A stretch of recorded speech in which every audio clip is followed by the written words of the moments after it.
kelompok 2. Saya Elena Eviana. Saya Siti Nurhaini. Saya Chelsea Putri Guswina. Saya Askia Zahra Syatilah. Saya Diar Tunisia. Saya Saja Jafira Biasani Putri. Saya Adelia Renata. Saya Muhammad Abidjan Al-Ghifari. Saya Fauzan Abdul Mustafa. Saya Muhammad Abdul Hasya. Saya Muhammad Farhan Abdul Jalani. Definisi ikhlas. Ikhlas adalah melakukan sesuatu dengan tulus dan bersih tanpa mengharapkan imbalan atau pujian dari orang lain semata-mata karena Allah Subhanahu wa Ta'ala. Definisi malu. Malu adalah perasaan tidak nyaman atau bersalah ketika melakukan sesuatu yang tidak pantas atau tidak sesuai dengan nilai-nilai agama dan nilai norma. Beberapa dasar hukum tentang ikhlas dan malu di masyarakat. Undang-undang. Yang pertama, Undang-Undang Dasar 1945 Pasal 29 Ayat 1 menyatakan bahwa negara berdasarkan pada ketuhanan Yang Maha Esa yang mencakup nilai-nilai ikhlas dan malu. 2. Undang-Undang Nomor 20 Tahun 2003 tentang Sistem Pendidikan Nasional.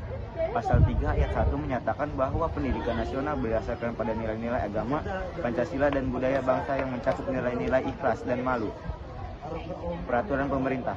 Yang pertama, Peraturan Pemerintah Nomor 55 Tahun 2007 tentang pendidikan agama.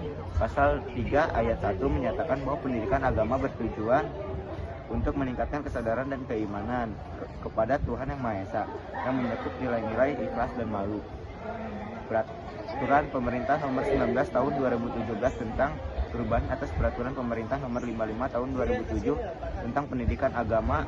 Pasal 3 Ayat 1 menyatakan bahwa pendidikan agama bertujuan untuk meningkatkan kesadaran dan keimanan kepada Tuhan Yang Maha Esa yang mencakup nilai-nilai ikhlas dan malu. Hukum tentang ikhlas dan malu di masyarakat. 1. Hukum Undang-Undang. Undang-Undang Dasar 1945 Pasal 29 Ayat 1 menyatakan bahwa negara berdasarkan pada ketuhanan Yang Maha Esa yang mencakup nilai-nilai ikhlas dan malu. Undang-Undang Nomor 20 Tahun 2003 tentang Sistem Pendidikan Nasional. Pasal 3 Ayat 1 menyatakan bahwa pendidikan nasional berdasarkan pada nilai-nilai agama, Pancasila dan budaya bangsa yang mencakup nilai-nilai ikhlas dan malu.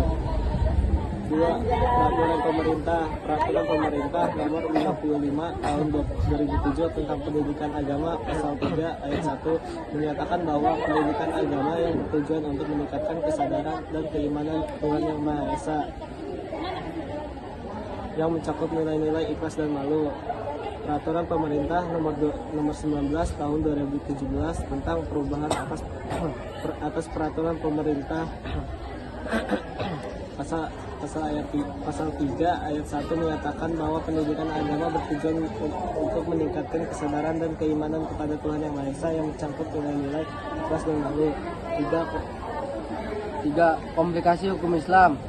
1. Komplikasi hukum Islam atau KHI Pasal 1 Ayat 1 menyatakan bahwa hukum Islam adalah sumber dari segala sumber hukum yang mencakup nilai-nilai ikhlas dan malu. 4. Peraturan daerah. 1. Peraturan Daerah Provinsi DKI Jakarta Nomor 5 Tahun 2013 tentang Pendidikan Agama. Pasal 3 Ayat 1 menyatakan bahwa pendidikan agama bertujuan untuk meningkatkan kesadaran dan keimanan kepada Tuhan Yang Maha Esa yang mencakup nilai-nilai ikhlas dan malu.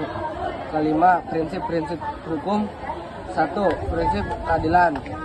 Nilai-nilai ikhlas dan malu harus diterapkan dengan adil dan tidak diskriminatif. 2. Prinsip kemanusiaan. Nilai-nilai ikhlas dan malu harus diterapkan dengan mempertimbangkan kemanusiaan dan kepentingan umum. 3. Prinsip kesadaran. Nilai-nilai ikhlas dan malu harus diterapkan dengan kesadaran dan pengertian yang baik. Iman, ikhlas dan malu. 1. Ikhlas atau ketulusan hati. Ikhlas merupakan cabang iman yang sangat penting dalam kehidupan seorang muslim. Ikhlas berarti melakukan segala sesuatu semata-mata karena Allah Subhanahu wa Ta'ala tanpa mengharapkan pujian, imbalan atau perhatian dari manusia. Dalil tentang ikhlas, Allah Subhanahu wa Ta'ala berfirman, padahal mereka hanya diperintahkan untuk menyembah Allah dengan ikhlas menaatinya semata-mata karena menjalankan agama. Quran Surat Al-Baqarah ayat 5. Dalil tentang rasa malu. Beberapa dalil tentang rasa malu juga dapat dipantau melalui sejumlah ayat di dalam Al-Quran. Bismillahirrahmanirrahim. Ya ayyuhallazina amanu la tadkhulu buyutan nabi illa ayyuzana lakum ila ta'amin ghairu nazirina intina walakin iza Tu'minum madkhulu fa'idum Wanakasiru wala mustanisina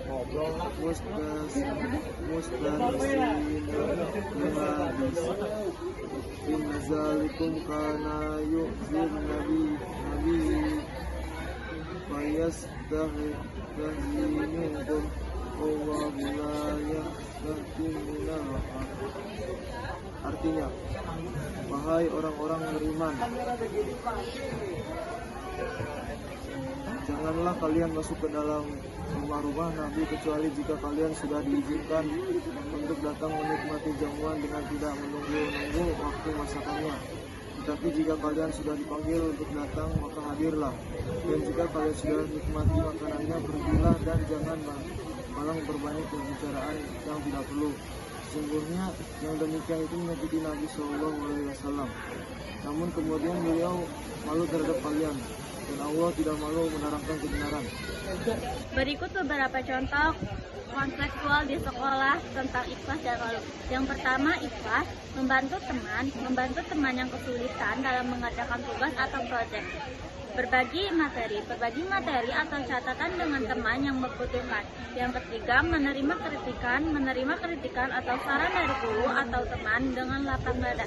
Yang keempat, mengucapkan syukur kepada Allah Subhanahu wa taala nikmat-nikmat yang telah diterima seperti kesempatan belajar atau kemampuan memahami materi. Yang kelima, membantu guru dalam mengatur kelas atau melakukan tugas-tugas. Kedua, ada malu, mengakui kesalahan saat melakukan kesalahan seperti menjawab soal atau tidak mengerjakan tugas. Yang kedua, menerima sanksi. Yang ketiga, menghindari perilaku tidak pantas. Yang keempat, mengakui kelemahan. Yang kelima, perjanjian. Berikut beberapa contoh kontekstual tentang ikhlas dan malu di masyarakat. Ikhlas di masyarakat. Pertama, menyumbang kepada yang membutuhkan tanpa mengharapkan imbalan. Yang kedua, membantu orang lain tanpa mengharapkan balasan. Yang ketiga, beribadah dengan tulus. Malu di masyarakat. 1. Tidak pernah berbohong. 2. Tidak melakukan perbuatan tidak baik. Yang ketiga, mengakui kesalahan. Ciri-ciri orang ikhlas. 1. Melakukan amal kebaikan secara konsisten tanpa mengharapkan balasan dari manusia. 2. Tidak terganggu oleh pujian atau kritikan orang lain. 3. Mengutamakan ridha Allah dalam segala perbuatan. Ciri-ciri orang yang memiliki rasa malu. 1. Menjaga aurat dan kehormatan diri. 2. Tidak melakukan dosa atau maksiat baik secara terang-terangan atau sembunyi-sembunyi. Manfaat memiliki rasa malu. Yang pertama, mencegah seseorang dari perbuatan dosa. Yang kedua, menjadi pelindung moral dalam kehidupan masyarakat.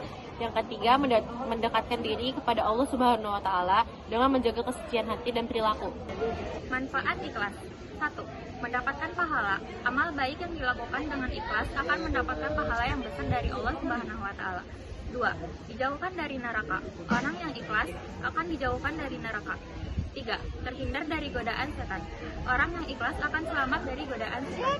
4. Meningkatkan kualitas ibadah. Ikhlas dapat meningkatkan kualitas ibadah. 5. Meningkatkan kepercayaan diri. Ikhlas dapat meningkatkan kepercayaan diri dari seseorang. Berikut adalah kesimpulan ikhlas dan malu.